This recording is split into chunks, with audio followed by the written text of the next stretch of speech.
আল্লাহর নবীর বিবি আমাদের আম্মা জান আয়েশা সিদ্দিকা রাদিয়াল্লাহু তাআলা আনহা ফরমান ফান্তাফাল মিসবাহ, এমন সময় ঘরের আলো নিভে গেল, রাতের আলো নিভে গেল, ঘরের মধ্যে যে চিরাগটা জ্বলছিল ওই চিরাগটা নিভে গেল।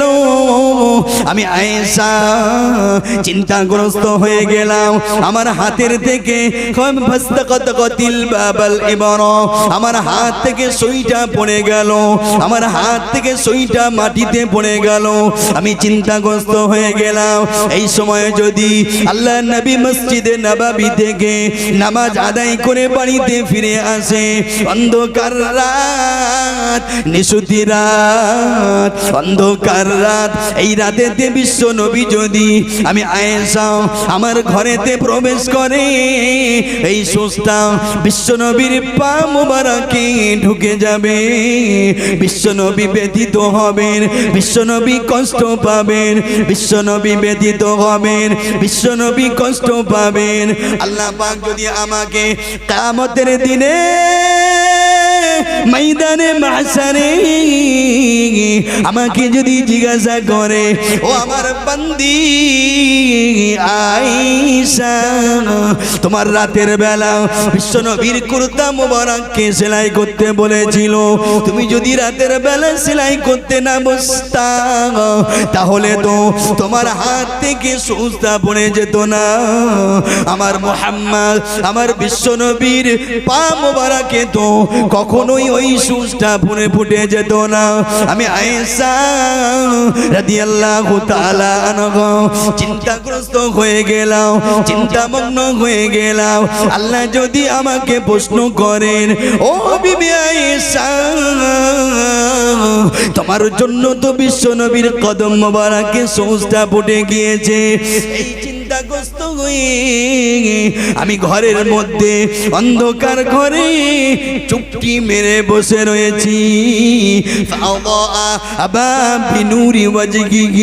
এমন সময় মসজিদে নববী থেকে বিশ্ব নবী নামাজ আদায় করে আম্মা জান আয়েশা সিদ্দিকা রাদিয়াল্লাহু তাআলা আনহার ঘরের দারদেশে এসে দরজার সামনে এসে চুপটি মেরে দাঁড়িয়ে রইলেন। এইভাবে দাঁড়িয়ে রয়েছে আম্মা জান আয়েশা সিদ্দিকা রাদিয়াল্লাহু তাআলা আনহা। তিনি তো চিন্তাগ্রস্ত অবস্থায় সুঁচটা খোঁজার খুব চেষ্টা করছেন। ফাসাকাতাতিল ইবরা মিন ইয়াদি, হাদিসে এসেছে আম্মা জান আয়েশা সিদ্দিকা রাদিয়াল্লাহু তাআলা আনহার হাত থেকে সুঁচটা পড়ে গেল। আলো নিভে যাওয়ার পরে আম্মা জান আয়েশা সিদ্দিকা রাদিয়াল্লাহু তাআলা আনহা যিনি চিন্তাগ্রস্ত, যদি এই সময় বিশ্বনবী বাড়িতে আসেন, আমার ঘরে আসেন, সুঁচটা ফুটে যাবে। তো অন্ধকার রাতে মেঝেই যদি সুঁচ পড়ে থাকে, যদি আপনি ঘরের মধ্যে ঢোকেন, সুঁচ পায়ে ঢুকতে পারে না? পারে তো? আপনি মনে করুন দেখতে পাননি, ঘরের মধ্যে ঢুকেছেন, সুঁচ পড়ে আছে, সুইয়ের উপরে পা দিয়েছেন, সুঁচ বলছি, আবার আপনাদের বুঝতে অসুবিধা হচ্ছে না তো? সুই আমাদের মানে গোদা বাংলায় যেটা বলে সুই আর কি। ওই রাত্রেতে দোকানে যাবেন, বলবেন যে সুই দেন, দেয় না। কেন বলেন তো? আপনার ওই একটা সুই দিতে গিয়ে যদি দুটো সুই পড়ে যায়, ব্যাস একটা সুইয়ে দেখা যাচ্ছে 1 টাকা লাভ হয়, তো আপনার একটা সুই দিতে গিয়ে যে দুটো সুই পড়ে যায় 5 টাকা লস। ওই জন্য দোকানদারদের কাছে যাবেন, রাত্রে সুচ বিক্রয় নাই। কেন? পড়ে গেলে যেমন লসও হবে, আবার পায়ে ফোটারও একটা ব্যাপার রয়েছে। আম্মা জান আয়েশা সিদ্দিকা রাদিয়াল্লাহু তাআলা আনহা চিন্তাগ্রস্ত হয়ে অন্ধকার রাত্রিতে ঘরের মধ্যে চুপটি মেরে বসে রয়েছে। না জানি বিশ্ব নবী যদি এই সময় বাড়িতে ফিরে আসেন, তাহলে তো তার পা মোবারকে কদম মোবারকে সুঁচটা যদি ফুটে যায়, তিনি যেমন অসুস্থ হবেন, তার অসুস্থতায় আমিও তো অসুস্থ হয়ে যাব। কারণ বিশ্বনবী অস্বস্তিতে থাকলে আম্মা জান আয়েশা সিদ্দিকা রাদিয়াল্লাহু তাআলা আনহা তিনিও অস্বস্তিতে থাকতেন, এত ভালোবাসতেন। আহা, একটা কথা প্রসঙ্গত বলি, আম্মাজান আয়েশা বিশ্ব নবীকে এতটা ভালোবাসতেন রাদিয়াল্লাহু তাআলা আনহা, এতটা ভালোবাসতেন, এক তারিখে বিশ্ব নবী অসুস্থ, তাকে গোসল দেবেন।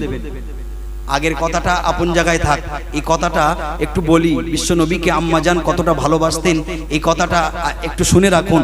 তিনি গোসল দেবেন, আম্মাজান আয়েশা বিশ্ব নবীকে গোসল দেবেন, যেহেতু তিনি অসুস্থ, তিনি যে চৌপায়ার উপরে, তাক্তার উপরে বা তক্তপোষের উপরে গোসল দেবেন বলে বসিয়েছেন, ওই তক্তপোষের একটা পায়া আম্মাজান আয়েশা সিদ্দিকা রাদিয়াল্লাহু তাআলা আনহার পায়ের উপরে পড়েছে।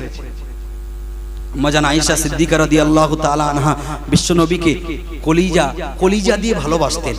আহা, পা ফেটে যাচ্ছে বিশ্ব নবীর চাপে, আম্মাজান আয়েশা সিদ্দিকা রাদিয়াল্লাহু তাআলা আনহার পাটা ফেটে যাচ্ছে, কিন্তু বিশ্ব নবীকে উঠতে বলেন না। আল্লাহ নবী ওই সময় আম্মাজান আয়েশা সিদ্দিকা রাদিয়াল্লাহু তাআলা আনহার চোখের দিকে লক্ষ্য করলেন। ও বিবি আয়েশা, ও বিবি আয়েশা রাদিয়াল্লাহু তাআলা আনহা, তুমি আমাকে গোসল দিচ্ছ, তোমার পা আমার এই চৌপায়ার নিচেই পড়েছে, আমাকে কেন বলনি? প্রথমে জিজ্ঞাসা করলেন, ও বিবি আয়েশা, তুমি আমাকে গোসল দিচ্ছ, তোমার চোখে কেন পানি? তুমি আমাকে গোসল দিচ্ছ, কিন্তু তুমি কেন রোনাজারি করছো? তোমার চোখ দিয়ে কেন পানি পড়ছে? আম্মাজান আয়েশা সিদ্দিকা রাদিয়াল্লাহু তাআলা আনহা আল্লাহর নবীকে লক্ষ্য করে বলেছিলেন, ইয়া রাসূলুল্লাহ, ইয়া হাবিবাল্লাহ, আমি আপনাকে যে চৌপায়ার উপরে, যে তক্তপোষের উপরে, যে চৌকির উপরে বসিয়ে গোসল দিচ্ছি, ইয়া রাসূলুল্লাহ, ওই চৌপায়ার একটি পায়া আমি আয়েশা রাদিয়াল্লাহু তাআলা আনহা আমার পায়ের আঙুলের উপরে চাপ পড়েছে, ওই তক্তপোষের একটি পায়া আমি আয়েশা রাদিয়াল্লাহু তাআলা আনহা আমার পায়ের উপরে পড়েছে। আমি আয়েশা আপনার শরীরের ভার সহ্য করতে পারছি না, আমি আয়েশা আমার পা ফেটে রক্ত বেরিয়ে যাচ্ছে, কিন্তু না না না, আপনাকে যদি এখন উঠতে বলি বেয়াদবি হয়ে যাবে, আল্লাহ হয়তো বা নারাজ হয়ে যাবেন, এই জন্য কিনা আমি আপনাকে উঠতে বলি নাই। দেখুন স্বামীর প্রতি কতটা মহব্বত। আমাদের মা ও বোনেরা, পর্দার অন্তরালে আমার মা ও বোনেরা বসে আছেন, আপনার উদ্দেশ্যে এই কথাটি বলবো। আম্মাজান আয়েশা রাদিয়াল্লাহু তাআলা আনহা তিনি স্বামীকে কতটা ভালোবেসেছিলেন। দেখুন স্বামীকে গোসল দিচ্ছেন, কিন্তু তার পায়ের উপরে তক্তপোষের চাপ পড়েছে, পা ফেটে রক্ত বেরিয়ে যায়, তবুও আচ্ছা, তবুও কিন্তু আম্মাজান আয়েশা আল্লাহর নবীকে একবার উঠতে বলেননি। জোরে বলুন সুবহানাল্লাহ। আল্লাহ নবী বলেছিলেন, ও বিবি আয়েশা, তুমি যদি আমাকে একবার উঠতে বলতে, আমি তে উঠে দাঁড়াতাম, তোমার পায়ের ব্যথা শেষ হয়ে যেত। তুমি আমাকে তো বলতেই পারতে, আমি একটু উঠে দাঁড়াতাম, তুমি পাটা সরিয়ে নিতে, পুনরায় আবার তুমি আমাকে গোসল দিতে পারতে, তুমি আমাকে কেন বলো? আম্মাজান আয়েশা সিদ্দিকা রাদিয়াল্লাহু তাআলা আনহা চোখের পানি ফেলে ওই সময় আল্লাহর নবীকে বলেছে, ইয়া রাসূলুল্লাহ, ইয়া হাবিবাল্লাহ, আমি আমার জান অপেক্ষা, আমার মাল অপেক্ষা, আমার নিজের অপেক্ষা আমি আপনাকে বেশি ভালোবাসি, ভালোবাসি, ভালোবাসি। একবার জোরে বলুন না সুবহানাল্লাহ। ইয়া রাসূলুল্লাহ, আপনি আমার পায়ের উপরে বসেছেন, আপনি তক্তপোষের উপরে বসেছেন, আমার পায়ের উপরে চাপ পড়েছে, আপনি বসার বদৌলতে আমি আয়েশা সিদ্দিকা রাদিয়াল্লাহু তাআলা আনহা আমার কলিজা যদি ফেটেও যেত, আমি একবারের জন্যও আপনাকে উঠতে বলতাম না, বলতাম না, বলতাম না। একবার জোরে বলুন সুবহানাল্লাহ। এই তো মুহাব্বত। আমরা ভালোবাসি বিশ্ব নবীকে, আম্মাজান আয়েশা সিদ্দিকা রাদিয়াল্লাহু তাআলা আনহাও ভালোবাসেন। কি ভালোবাসেন! আল্লাহ নবীর বিবি আমাদের আম্মা জান আয়েশা সিদ্দিকা রাদিয়াল্লাহু তাআলা আনহা ওই সময় কাঁদতে কাঁদতে বলেছিলেন, ইয়া রাসূলুল্লাহ ইয়া হাবিবাল্লাহ, দুনিয়ার বুকে আমি আয়েশা রাদিয়াল্লাহু তাআলা আনহা আপনার জন্য এত কষ্ট হয়, এক সেকেন্ড যদি আপনাকে দেখতে না পাই আমি আয়েশা আমার কলিজাটা ফেটে যায়, আপনাকে না দেখলে আমার কলিজায় ব্যথা জেগে ওঠে। ইয়া রাসূলুল্লাহ ইয়া হাবিবাল্লাহ, কাল কিয়ামতের কঠিন দিনে যেদিন সূর্য মাথার উপরে নেমে আসবে, সূর্যের প্রখর উত্তপ্ত রোদে মাথার গিনু টকবক টকবক টকবক টকবক করে পড়বে, ওই দিনেতে আমি আয়েশা আপনার সাথে দেখা করার আমার বড় ইচ্ছা। আমি আয়েশা রাদিয়াল্লাহু তাআলা আনহা আপনার সাথে সাক্ষাৎ করার বড় ইচ্ছা। আম্মা জান আয়েশা সিদ্দিকা রাদিয়াল্লাহু তাআলা আনহার কথাকে লক্ষ্য করে আল্লাহ নবী ওই সময় বলেছিলেন, ও বিবি আয়েশা, কাল কিয়ামতের কঠিন দিনে আমি তোমার জন্য বেহুশ হয়ে যাব না, আমি তোমার কথা মাথায় রাখতে পারবো না, আমি তোমার জন্য বেহুশ হয়ে যাব না, তোমার ভালোবাসায় আমি মোহিত হয়ে থাকতে পারবো না। ও বিবি আয়েশা, কাল কিয়ামতের কঠিন দিনে আমার গুনাহগার উম্মত উম্মতের জন্য আমি রাসূলুল্লাহ দেওয়ানা হয়ে যাব। জোরে বলুন সুবহানাল্লাহ। ও বিবি আয়েশা, কাল কিয়ামতের কঠিন দিনে তুমি যদি আমার সাথে দেখা করতে যাও, আমার সাথে যদি সাক্ষাৎ করতে যাও, কিয়ামতের দিনে তিনটি জায়গায় গিয়ে আমাকে দেখা করার চেষ্টা করবে, তিনটি জায়গায় আমাকে তালাশ করলে আমি রাসূলুল্লাহ আমার সাথে তোমার দেখা হয়ে যাবে। আমি তোমার কথা মাথায় রাখতে পারবো না। বিবি আয়েশা রাদিয়াল্লাহু তাআলা আনহা, তুমি যদি কিয়ামতের দিনে আমার সাথে সাক্ষাৎ করতে চাও তাহলে তিনটি জায়গা, তিনটি ঠিকানা বলে দিচ্ছি, এই তিনটি ঠিকানায় গিয়ে আমাকে তালাশ করবে, আমার সাথে তোমার দেখা হয়ে যাবে। আল্লাহর নবীর বিবি আমাদের আম্মা জান তিনি বলেছেন কোন কোন জায়গায় আল্লাহ নবী বলেছিলেন, জাহান্নামের দরজায় গিয়ে খোঁজ করবে, মিজানের পাল্লার পাশে গিয়ে খোঁজ করবে, পুলসিরাতের পাশে গিয়ে খোঁজ করবে, আমার সাথে তোমার সাক্ষাৎ হয়ে যাবে। বিবি আয়েশা সিদ্দিকা রাদিয়াল্লাহু তাআলা আনহা জিজ্ঞাসা করেছিলেন, এই জায়গাগুলো কেন থাকবেন? আল্লাহর নবী বলেছিলেন, পুলসিরাতের দ্বার গড়ে আমি এই জন্য থাকবো, আমার এক শ্রেণী গুনাহগার উম্মত উম্মতানিরা এই পুলসিরাতটা এক নিমেষে পার হতে পারবে না, যাতে করে তারা তাড়াতাড়ি পার হতে পারে আমি রাসূলুল্লাহ ওই জায়গায় থাকবো, তাদেরকে পুলসিরাতটা এক নিমেষে পার করে দেওয়ার জন্য। একবার জোরে বলুন সুবহানাল্লাহ। ও বিবি আয়েশা সিদ্দিকা রাদিয়াল্লাহু তাআলা আনহা, জাহান্নামের দরজায় আমি কেন থাকবো শুনে নাও। জাহান্নামের মধ্যে আমার অগোচরে আমার এক শ্রেণীর গুনাহগার উম্মত উম্মতানিদেরকে জাহান্নামের মধ্যে ঢুকিয়ে দেবে, আমি জাহান্নামের দরজায় দাঁড়িয়ে থাকবো, আমার ওই সমস্ত গুনাহগার উম্মত উম্মতানিদিগকে জাহান্নামের দরজা থেকে টেনে টেনে আল্লাহর দয়ার জান্নাতে প্রবেশ করিয়ে দেব। জোরে বলুন সুবহানাল্লাহ। ও বিবি আয়েশা, মিজানের পাল্লার পাশে আমি এই জন্য থাকবো, আমার এক শ্রেণী গুনাহগার উম্মত উম্মতানিদের নেকির পাল্লা চাইতে গুনার পাল্লাটা ভারী হয়ে যাবে, নেকির পাল্লা চাইতে গুনার পাল্লাটা ভারী হয়ে যাবে। ও বিবি আয়েশা, যখনই গুনার পাল্লাটা ভারী হয়ে যাবে, গুনার পাল্লা ভারী হয়ে যাওয়ার বদৌলতে আমি ওই মিজানের পাল্লায় নেকির পাল্লায় আমি স্পর্শ করে দেব, যেই না নেকির পাল্লায় স্পর্শ করে দেব আমার গুনাহগার উম্মতের নেকির পাল্লাটা ভারী হয়ে যাবে। বিশ্বনবী আমাদের ভালোবাসেন তো নাকি? ভালোবাসেন বলেই তিনি তার গোটা হায়াতে জিন্দেগিটা আমাদের মতো গুনাহগার উম্মত উম্মতানিদের কথা খেয়াল করেই দুনিয়ার বুক থেকে চলে গিয়েছেন। কিয়ামতের দিনেও আমাদের মতো গুনাহগারদের কথা খেয়াল রাখবেন। আম্মা জান আয়েশা রাদিয়াল্লাহু তাআলা আনহাকে বললেন, তুমি যদি আমার সাথে সাক্ষাৎ করতে চাও, আমার দিমাকে, আমার মাথায় ওই দিনে আমার গুনাহগার উম্মত উম্মতানিদের কথা থাকবে, সুতরাং তুমি এই জায়গাগুলোয় আমাকে তালাশ করবে, আমার সাথে তোমার সাক্ষাৎ হয়ে যাবে।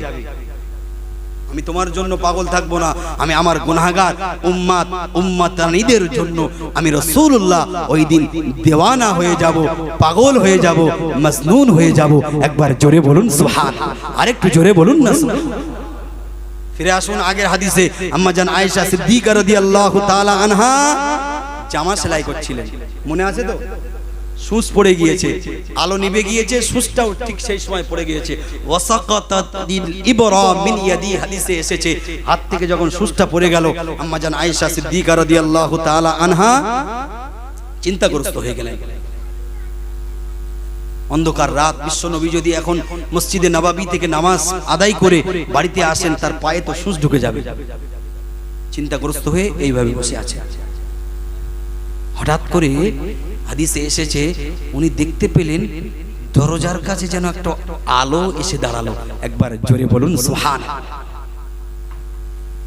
আল্লাহ নবীর বিবি আমাদের আম্মা জান আয়েশা সিদ্দিকা রাদিয়াল্লাহু তাআলা আনহা হাদিস ফরমান, ফাদা আবা মুহাম্মাদিন বিনুরি ওয়াজহিহি, হাদিসে এসেছে আম্মা জান আয়েশা সিদ্দিকা রাদিয়াল্লাহু তাআলা আনহা পরিষ্কার ভাষায় জানিয়েছেন, এমন সময় আমি দেখতে পেলাম দরদেশে এসে বিশ্বনবী মসজিদে নববী থেকে নামাজ আদায় করে দরদেশে যেই না এসে দাঁড়িয়েছেন, বিশ্বনবীর নূরের তাজাল্লিতে সারা ঘরটা আলোয় আলোকিত হয়ে গেল। জোরে বলুন সুবহানাল্লাহ। আম্মা জান আয়েশা সিদ্দিকা রাদিয়াল্লাহু তাআলা আনহা ফরমান, আম্মা জান আয়েশা ফরমান, ফাজাতুল ইবরা, যেই না আল্লাহর নবী ঘরের মধ্যে প্রবেশ করেছেন, প্রবেশ করার সাথে সাথে বিশ্বনবীর নূরের তাজাল্লিতে আমি আম্মা জান আয়েশা সঙ্গে সঙ্গে ওই সুসটা বিশ্বনবীর নূরের তাজাল্লির আলোতে, ওই সুসটা ওই গভীর রাত্রিতে, নিশুতি রাত্রিতে বিশ্বনবীর নূরের জ্যোতি দ্বারা সুসটা তুলে নিয়েছি।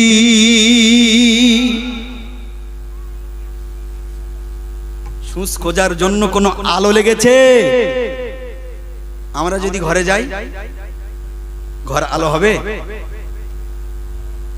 ঘর আলো হওয়া তো দূরের কথা, আর অন্ধকার হয়ে যাবে। একজন বাবাজি বলছে অন্ধকার হয়ে যাবে।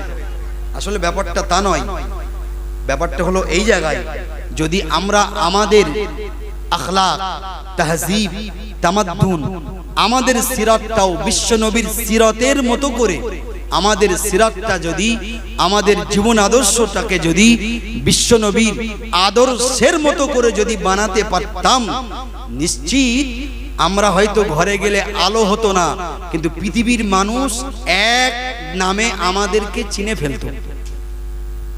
যদি বলেন তার রেফারেন্স হলো এটাই, আমরা যেমন মানুষ, বসিরহাটের বড় মাওলানা আল্লামা রুহুল আমিন সাহেব রহমাতুল্লাহ আলাইহি, তিনিও আমাদের মতো মানুষ ছিলেন না বলেন? মানুষ ছিলেন তো? আচ্ছা আপনারা কথা বলেন না কেন? ছিলেন। উনি আমাদের মতো মানুষ ছিলেন, দুপে মানুষ ছিলেন, দুটো হাত ছিল আমাদের মতো, ওনারও তিনটি চোখ ছিল। তিনে নেত্র পড়েছি না, দুটো চোখ আর একটা চোখ আছে অন্তরের চোখ। ওনারও তিনটি চোখ ছিল, দুটি কান ছিল, নাক ছিল। কিন্তু উনি আমাদের মতো মানুষ হলেও আমাদের নাম নন্দীপাড়ার বাইরে গিয়ে যদি বলি, বলতে হবে বাপের নামটা।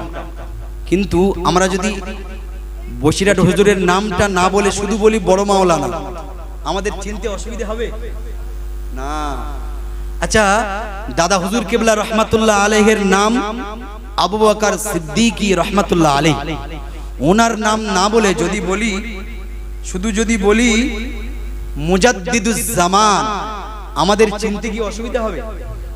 কথা বলেন, অসুবিধা হবে? আচ্ছা, পানিগোবরা হুজুর রহমাতুল্লাহ আলাইহি, ওনার নাম না বলে যদি আমরা বলি বড় হাফেজ সাহেব হুজুর কেবলা রহমাতুল্লাহ আলাইহি, আমাদের কি চিনতে অসুবিধা হবে না? তাহলে এই মানুষগুলোও কিন্তু আমাদের মতো মানুষ ছিল, কিন্তু ওনাদের আখলাক, তাহজিব, তামাদ্দুন, জীবন আদর্শটাকে একটু বিশ্ব নবীর সাথে টাই আপ করার চেষ্টা করেছেন, বিশ্ব নবীর আদর্শে আদর্শিত হওয়ার চেষ্টা করেছেন। তার জন্যই তো তারা নূরুন আলা নূর হয়ে গিয়েছেন। জোরে বলুন সুবহানাল্লাহ, জোরে বলুন না সুবহানাল্লাহ। যারা দুনিয়ার বুকে নিজেকে বিশ্ব নবীর আদর্শে আদর্শিত করার চেষ্টা করেছেন, তারা নিজেকে দুনিয়ার পিছনে ছোটাননি, বরং দুনিয়া তাদের পিছনে ছুটেছে। আল্লাহর নবী দো জাহানের বাদশাহ হাবিবুল্লাহ জনাবে মুহাম্মদুর রাসূলুল্লাহ সাল্লাল্লাহু আলাইহি ওয়াসাল্লামের সিরাত শোনার জন্য আপনারা বসেছেন। এই বিশ্ব নবী দুনিয়ার বুকে আসেননি, তার আগে এই নূর নবী আদম আলাইহিস সালাতু ওয়াস সালাম তাকে যখন তৈরি করা হলো, তিনি জান্নাতের মধ্যে আরশে আজিমের নূর দেখতে পাচ্ছেন। কিন্তু বিশ্ব নবী দুনিয়ার বুকে আসার পরে তার মুজিজার কথা শোনেন। বিশ্ব নবী দুনিয়ার বুকে এসেছেন, বেশ কিছুটা বড় হয়েছেন।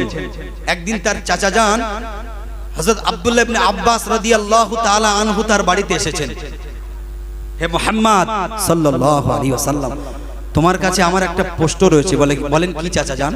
বলে আমার প্রশ্ন হলো, তুমি যখন ছোট ছিলে, কচি বয়সে যখন তুমি ছিলে, তোমাকে যখন দোলনায় দোলানো হতো, ওই সময় 1 তারিখে আমি তোমাদের বাড়িতে এসেছি। কিন্তু তোমার বাড়িতে এসে দেখলাম তোমাকে একটা দোলনায় শুইয়ে রাখা হয়েছে। শুধু তাই নয়, আমি দেখলাম তুমি ওই দোলনায় বসে বসে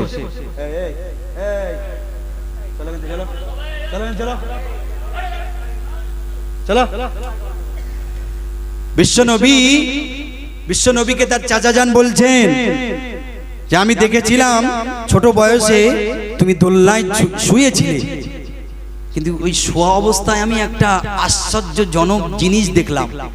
একটু দেখুন, আমাদের ঘরের বাচ্চারাও তারাও দোলনায় দোলে, হেল্লায় দোলে, দোলনায় দোলে। আর বিশ্বনবী যার জীবন চরিত নিয়ে আলাপ আলোচনা শোনার জন্য বসেছি, তার বাচ্চা বয়সের একটা কাহিনী শুনুন, হিস্টরি শুনুন, একটা আলোচনা শুনুন। তিনি দোলনায়, তার চাচাজি বললেন যে তুমি দোলনায় শুয়েছিলে, কিন্তু আমি দেখছিলাম তুমি শুয়ে শুয়ে ওই বাচ্চা বয়সে তুমি যেন এইভাবে এইভাবে আঙুল নাড়াচ্ছিলে, আর আমি দেখলাম কোন দিকে আঙুল নাড়াচ্ছ। আমি এটা দেখার চেষ্টা করলাম। বিশ্বনবীর চাচাজি বলছেন, আমি আকাশের দিকে তাকিয়ে দেখি তুমি যেদিকে আঙুল নাড়াচ্ছ, আকাশের চাঁদ তোমার আঙুলের সাথে সাথে সেই দিকে হেলে যাচ্ছে। একবার জোরে বলুন না সুবহানাল্লাহ। আল্লাহ নবী চাচাজি আব্দুল্লাহ ইবনে আব্বাস রাদিয়াল্লাহু তাআলা আনহু বললেন, ইয়া রাসূলুল্লাহ, ইয়া হাবিবাল্লাহ, শুধু তাই নয়, আমি আরো লক্ষ্য করেছিলাম যে জায়গাটায় দোলনা দেওয়া ছিল, ওই দোলনাটা দোলা দেওয়ার জন্য কোনো মানুষ ছিল না, কিন্তু আপনিতে আপনার দোলনাটা দুলে যাচ্ছিল। ও কচি মুহাম্মদ, আমি তোমার চাচা আব্দুল্লাহ ইবনে আব্বাস, আমার মনের মধ্যে কৌতূহল রয়েছে। আমি সেই দিনে মনে করে নিয়েছিলাম, বড় হবে যখন আমার কচি মুহাম্মদ, ওই কচি মুহাম্মদকে আমি জিজ্ঞাসা করব, ও কচি মুহাম্মদ সাল্লাল্লাহু আলাইহি ওয়াসাল্লাম, তুমি একবার আমাকে বলো না, ওই দোলনাটা ওই দিনে কে দোলা দিচ্ছিল? আমার আপনার নবী দো জাহানের বাদশাহ হাবিবুল্লাহ জনাবে মুহাম্মদ রাসূলুল্লাহ তার চাচা জানকে লক্ষ্য করে বলেছিলেন, ও আমার চাচা জান, আপনি তো জানেন আমার দোলনা দেওয়ার মতো কেউ ছিল না। আমি মায়ের উদরে যখন ছিলাম, আমার আব্বা দুনিয়ার বুক থেকে বিদায় নিয়েছিল, আমি দুনিয়ার বুকে এসেছি, অল্প সময় পরে আমার মা বিদায় নিয়েছে। ও আমার চাচা জান, জানো তো তুমি আমার দোলনা দেওয়ার মতো কেউ ছিল না, আমার সাথে খেলা করবে, এই খেলনা কিনে দেওয়ার মতো কেউ তো ছিল না। ও আমার চাচা যান, আমার দুনিয়ার বুকে অনেক মানুষ ছোট বয়সে থাকে, বাচ্চা বয়সে আমরা আমাদের বাচ্চাদের খেলা করার জন্য কখনো পুতুল কিনে দিই, কখনো ঝুমঝুমি কিনে দিই, কিন্তু বিশ্বনবীকে বিশ্বনবীর খেলা করার জন্য পুতুল কিনে দেওয়া হয়নি, কোনো কিছু কিনে দেওয়া হয়নি। বিশ্বনবীর খেলা করার জন্য আল্লাহ পাক আসমানের চাঁদকে বিশ্বনবীর জন্য খেলনা স্বরূপ তৈরি করে দিয়েছিলেন। ও আমার চাচা যান, আমি রাসূলুল্লাহ বাচ্চা বয়সে দোলনায় শুয়ে শুয়ে আকাশের চাঁদের সাথে আমি খেলা করতাম। আকাশের চাঁদকে আমি আঙুল দিয়ে ইশারা করতাম, চাঁদ যেদিকে যেত আমার আঙুলও সেদিকে যেত না। না না, চাঁদের ইশারায় আমার আঙুল চলতো না, আমার আঙুলের ইশারায় আকাশের চাঁদ চলতো। কি নবী তিনি ছিলেন! চাঁদের ইশারায় আমার আঙুল চলতো না, বিশ্ব নবী বলছেন চাচা যান, আমার আঙুলের ইশারায় আকাশের চাঁদ আমার জন্য খেলনা স্বরূপ আল্লাহ আসমানে আমার মাথার উপরে, আমি যে জায়গায় শুয়ে থাকতাম ওই মাথা সোজাসুজি আসমানের উপরে মহান আল্লাহ আসমানের চাঁদকে নিয়ে আসতেন, আর আমি আসমানের চাঁদের সাথে খেলা করতাম। জোরে বলুন। শুধু তাই নয়, আমার দোলা দেওয়ার জন্য কেউ ছিল না বলে আমার দোলা দেওয়ার জন্য আল্লাহ পাক স্বয়ং ফারিস্তা জিবরাইল আলাইহিস সালাতু ওয়াস সালামকে জমিনে পাঠিয়ে দিয়ে বলতেন, ও আমার ফারিস্তা জিবরাইল, জমিনে চলে যাও, আমার হাবিবের দোলা দেবে, দুনিয়ার কোনো মানুষ নাই দোলা দেওয়ার জন্য, তুমি চলে যাও, আমার হাবিব আজ দোলনায় শুয়ে আছে, আমার হাবিবের দোলনাটা একটু দোলা দাও। একবার জোরে বলুন সুবহানাল্লাহ, একবার জোরে বলুন না সুবহানাল্লাহ, একবার দরুদ শরীফ আল্লাহুম্মা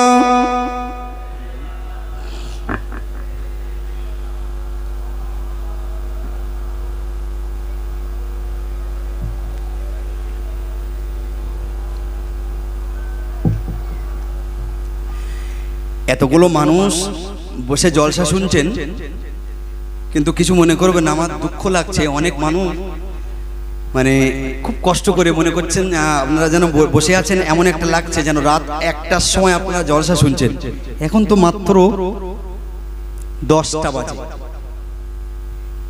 আপনারা তো 11টা 12টা কোনো কাজ থাকলে 1টা পর্যন্ত আমাকে এবং আপনাকে কাজ করতে হয়।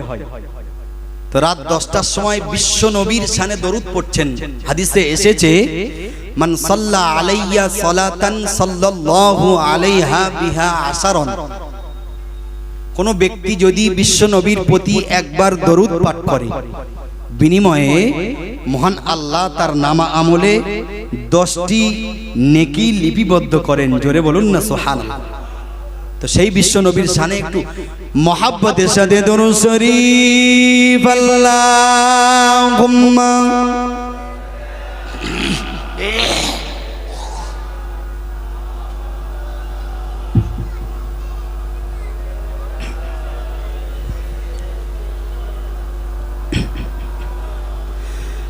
ধন্য গো মায়ামিনা,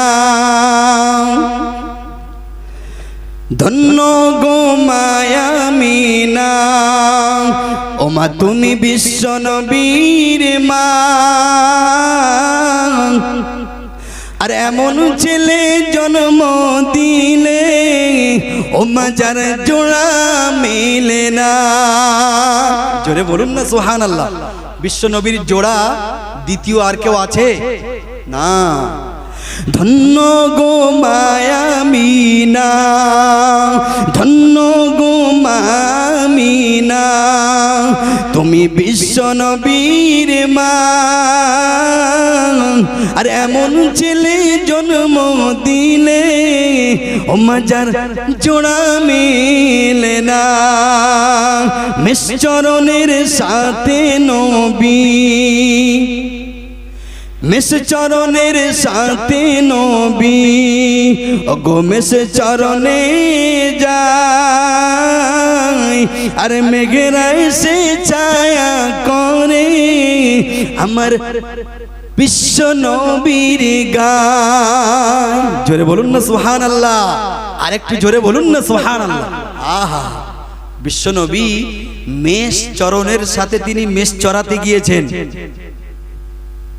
আর বিশ্বনবী যে জায়গাটায় রয়েছে ওই জায়গাটায় সূর্যের আলো না দিয়ে ওই জায়গাটা বিশ্বনবীকে ছায়া করে দেওয়া হয়েছে একবার জোরে বলুন না সুবহানাল্লাহ আরেকটু জোরে বলুন না সুবহান মেষ চরণের সাথে নবী ওগো মেষ চরণে যাই আর মেঘেরা এসে ছায়া করে আমার নবীর গায় ধন্য গো মায়া মিনা ধন্য গো মামিনা ও মা তুমি বিশ্ব নবীর মা আরে এমন ছেলে জন্ম দিলে ও মা যার জোড়া মিলে না দিনের দাওয়াত লয়ে নবী দিনের দাওয়াত লয়ে নবীজি ও গোতায় ফেতে যায় এই তায়েব বসিরা পারে পাথর আমার বিশ্ব নবীর গায় বিশ্ব নবী সবচাইতে বেশি দিন প্রচারে যাদের কাছে মার খেয়েছিলেন তারা হলো তায়েববাসী আহা বিশ্বনবী দিন প্রচার করতে যে তায়েফে তার গোটা শরীর রক্তে রঞ্জিত হয়ে গিয়েছিল আহা গোটা শরীর রক্তে লাহুলাহান হয়ে গিয়েছিল তায়েফের বেঈমান বেদিনেরা বিশ্বনবীর সারা শরীরে ক্ষত বিক্ষত করে দিয়েছিল তারপরেও তিনি দিন প্রচার থেকে নিজেকে পিছপা করেননি একবার জোরে বলুন না দিনের দাওয়াত লয়ে নবী দিনের দাওয়াত লয়ে নবীজি গোতায় ফেতে যায় আর তায়েফ বাসিরা মারে পাথর আমার বিশ্ব নবীর গায় তবুও নবী বদদুয়া করে নাই তবুও নবী বদদুয়া করে নাই গো সহ্য করেন জ্বালা আর তিনি তো দয়ার নবী গো কামলিওয়ালা ধন্য গো মামিনা ধন্য গো মামিনা ও মা তুমি বিশ্ব নবীর মা আর এমন ছেলে জন্ম দিলে ও মাজার জোড়া মিলে না আল্লাহুম্মা সাল্লি আলা খুব মাহবুবে